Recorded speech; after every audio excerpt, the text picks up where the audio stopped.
Hello, everybody. It is April 11th, 2020, and it's only 10:30 p.m. So I'm doing this early tonight. But here's the book review chapter I'm reviewing tonight in Wake Up and Smell the Real Estate, Chapter 6. Thanks for coming along. If you haven't heard the disclaimer, please listen to Chapter 1, 2, 3, or 4, or 5. Um, Quick synopsis. Tom and I have never met, never talked, da da da da.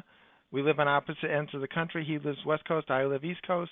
We both have done basically the things outlined in this book over the last 4 decades, and we both are very successful real estate investors because of these things. He wrote the book. Congratulations to him. I should have wrote it. But anyways, he wrote it. Oh, and he does have a good YouTube channel. I saw him today on. If you look his posting, he found, him and I both built these elaborate studios. I think probably both 2 or 3 years ago. I think he first mentioned he's building his. I built mine, and I think he really used his. But today he did use his with the big green wall behind it. I have basically the same setup. I've never talked to the man, never seen him, and it's funny how parallel we are. But chapter 6. Let's get to this. It's good keeping it in an organizer book, and that's so important because let me tell you, in this game of real estate, it's all about contacts and finding properties, right? And keeping up on things, having goals, having goals, writing down those goals, and achieving those goals. And many times I am guilty of this. I don't want to write things down, right? I said, I'll remember it. I keep it in my head, and I don't need to do that. Over the times of my life where I wrote goals down, had something to look at, I got those done. When you just keep it in your head, they kind of stay in your head. You don't get it done. You don't focus on it.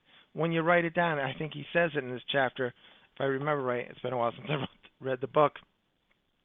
It's subliminal, you write things down and it reinforces your subconscious. And then when you go out to achieve that goal or you have that goal, it's sort of something about writing it down and then seeing what you wrote down and then taking steps for that somehow fortifies your effort and you get it done. So it's so important. So, besides this book, this book, I like I said many times before, I've read a lot of investment books on real estate, and as if you're getting into real estate, this is the book and it's only like $10 or $20 hard copy. I have a couple hard copies, like I said, because I like to note in it. I'm an educator, so I always like to write in the side of the pages and stuff. But this book is worth well more than $20, right? But your organizer book is worth a ton too, and I'll tell you a little reason why. You start getting into the habit of writing your goals down, and I think the next chapter is about notes. Well, taking notes is the next chapter, chapter 7. But you take notes in your organizer book, and I'll talk about notes tomorrow. But you take notes in your organizer book, you write things down. There are times when I don't have my book with me, and I'm riding down a road, or and I see a property, right? And you do this thing. I'm driving down the road, and I'm like a hound dog. I can smell a potential deal, and my neck cocks around, and I see that property. I see that sign. I see that address, and immediately I'm grabbing the pen. I'm while I'm driving, writing it down on a little whatever I can reach, right, in the car. And of course, then all of a sudden, the papers get tossed. It ends up under the seat. But if you have a book right there and write it down on like an address or something, a deal that you want to look at, you have it right there and you keep it. Sort of like an anchor. Don't just write things down on little strips of paper. Write it down in your organizer book, and then on a slow day, you go back and you start making calls. You follow up. So that's one thing. And the best part about an organizer book, you do this. You get in the habit of it 2, 3 years, 4 years, and then all of a sudden, and you start achieving things, right? It's like a great wine. It gets better with age. because you keep your organizer book. It's like a diary of your business life. So you come back 5 years later, 10 years later, and you remember, and I picked one of these up, one of my organizers book. I don't call them organizer books, but I picked one of my, I just call it business journals. But I just picked one up the other day.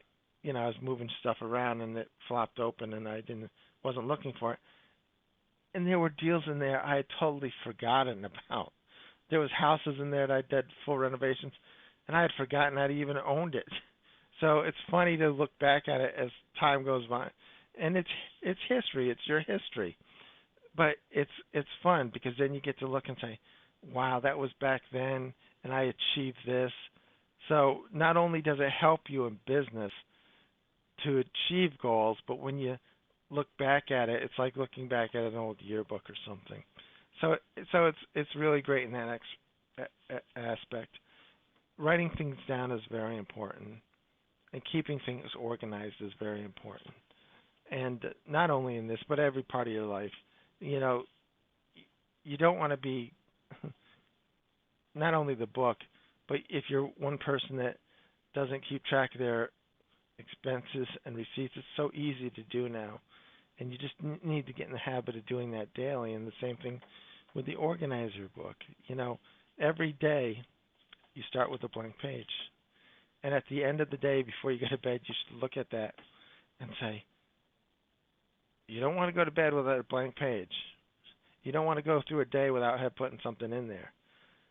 You want to put something in there that you plan to do, that you have to do, that you hope to do. And at the end of the day, write something in. Write something to yourself before you go to bed at night. But yes, I strongly believe in the organizer book. I've had them, used them, and I find that when I'm leave them and when I'm not organized, you can chart it that my cash flow will go down, that my deal production will go down. Excuse me, everything will decrease. There's something in sync about you having writing stuff down, organizing things, and looking at it and documenting it. Maybe it's about reading about yourself every day. You're writing your own book. So it's only a thing day by day. But days add up, Little things turn into big things. One day turns into a week, and a week turns into a month, and a month into a year. So that's chapter 7. Oh, you see on the screen here, I have a like button, a subscribe button now. So please do like or subscribe. I know I'm not the YouTube expert, but I'm getting closer every day. Every day I'm going to do a little something extra to learn about it. I'm so busy. I'll be here, like I said, till 2 a.m. and tomorrow's Easter. But today I looked at 12 properties. 12 properties. So it was a very busy day. Very busy day. So that's what you got to start thinking. If you say, oh, I looked at one property today, how much of an investor, you got to be constantly looking. So today I looked at 12 properties, and tonight I'm writing some reports for some banks. So just start and like or subscribe to my page if you can. Thank you very much. See you tomorrow. Tomorrow is chapter 7, taking notes.